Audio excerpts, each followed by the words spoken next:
4 दिन का चांदनी फिर अंधेरी रात, 4 दिन का चांदनी फिर अंधेरी रात, यही चल रहा है ना। क्या चल रहा है? आज 15 अगस्त से सारे लोग खूब गर्दा उड़ा के खुशियां मनाएंगे। क्यों? क्योंकि कहेंगे लोग कि हम आजाद है। घंटा आजाद है तू रे, क्या आजाद है बे? अपना आजादी को भी समझ में आता है कि आजादी क्या होता है, उसको भी थोड़ा तो पहले समझने का प्रयास किया कर कि आजादी होता क्या है, इस देश में कितना बड़ा दुष्कर्म किया जा रहा है लोगों के साथ, कितना बड़ा गलत किया जा रहा है, और ये आजादी है बे? कैसा आजादी है बे? मालूम है एक पिता ने अपनी बेटी को हॉस्पिटल लेके गया। हॉस्पिटल क्यों लेके गया? क्योंकि उसकी बेटी को पेट में दर्द था, और जब हॉस्पिटल लेके गया तो डॉक्टर ने क्या बोला कि इसको कोरोना है। पिता उसको बार बार बोल रहा है कि नहीं, मेरे बेटी को कोई कोरोना नहीं है, बस मेरी बेटी को पेट में दर्द है।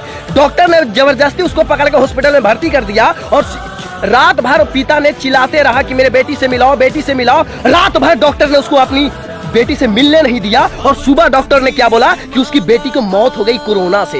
बताइए किस तरीके से इस देश में पखंडी चल रहा है। कोरोना वायरस के नाम पे किसी को जान मार दिया जा रहा है, और पिता रात भर चिल्लाता रहा कि मेरे बेटी से मिलने दो, और किसी को मिलने नहीं दिया, और कह रहे आजादी है। जाके पूछो उस पिता से पूछो कि क्या सच में तुमको इस देश में आजादी है? फिर बताना। अबे घर में बैठ के आराम से खाना खाओगे तो तुमको तो लगेगा ही कि देश बहुत बड़ा आजादी है, मगर मूल मंत्री को जब समझोगे ना तो पूरी समझ में आ जाएगी भाई डाटा तुमको। मालूम है कोरोना वायरस पे एक और पखंड क्या चल रहा है, मैं आपको बताऊं। अगर आप मास्क नहीं लगाएंगे ना तो आपको 1 लाख रुपए जुर्माना और 2 साल का जेल हो जाएगा आपका, समझे? और 10 रुपए के मास्क देने का इन जैसे गद्दार भड़वा सरकार की औकात नहीं है, और हम लोगों के ऊपर 1 लाख रुपए का जुर्माना लगा बैठे हैं। समझ में आया आप लोगों के? और अगर आम पब्लिक जुर्माना लगाना स्टार्ट कर दिया तब क्या होगा रे बेटा? सुन ले मंत्री, आम पब्लिक अगर जुर्माना लगाना स्टार्ट कर दिया ना, जिस दिन पूछ दिया जाके कि हॉस्पिटल में बेड क्यों नहीं है, हॉस्पिटल में वेंटिलेटर क्यों नहीं है, एम्बुलेंस क्यों नहीं है, उस दिन समझ रखना बेटा तेरी बाप और तुम्हारी बेटी को किडनी बेच के भरना पड़ जाएगा, जिस दिन हम लोग जुर्माना लगाने पे आ गए। समझ रखना बेटा।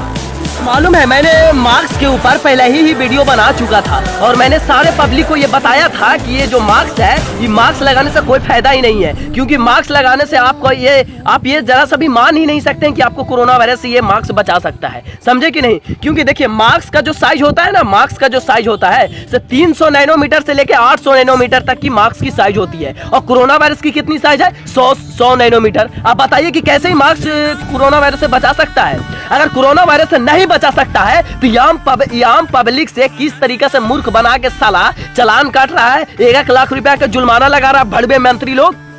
सुन रे साला अंधभक्त, कुछ लोगों को बुरा लगेगा, अंधभक्तों को तो जरूर बुरा लगेगा भाई। तो अंधभक्त सुन, अगर तुम्हारे पास मार्क्स के लेके कोई भी साइंटिफिक रिपोर्ट है तो मेरे पास भेज। अगर साइंटिफिक कोई भी मार्क्स के लेकर रिपोर्ट है तो भेजो मेरे पास, उस दिन से वीडियो बनाना छोड़ दूंगा रे साला। समझ में आया? अरे कोई भी साइंटिफिक प्रूफ नहीं है मास्क को लेकर कि कोरोना वायरस से बचाव किया जा सकता है, फिर भी जबरदस्ती लोगों को मास्क पहनवा रहे हो, और उससे मालूम है कि मास्क से बहुत सारा बीमारी भी होता है। समझ में आया? चूतिया साला, हरामखोर मंत्री लोग, तुम लोग कुछ भी लागू कर दे रहे हो, 1 लाख रुपए जुर्माना लागू कर दे रहे हो, 2 साल का जेल ढकेल रहे हो। क्या बकचोदी है रे साला? तुम्हारा बाप के राजा क्या कि तू जो चाहेगा वही होगा? अरे समझा रहा हूँ साला, समझ जाओ ना तो इतना पिलाई करूंगा ना कि समझ में आ जाएगा। समझ में आया? और औकात दिखना चाहता है ना, औकात दिखाऊंगा तुम लोगों को बढ़िया से। सुन ले रहे मंत्री साला, अभी सिखा रहा हूँ बात से माँ कसम, भारत माँ की कसम खा के देखता हूँ, भारत माँ की कसम खा के बोल रहा हूँ रे बेटा। एक दिन तुम लोगों को रोड पर नहीं ला दिया ना तो जो कहना से जय हिंद, वंदे मातरम, भारत माता की जय।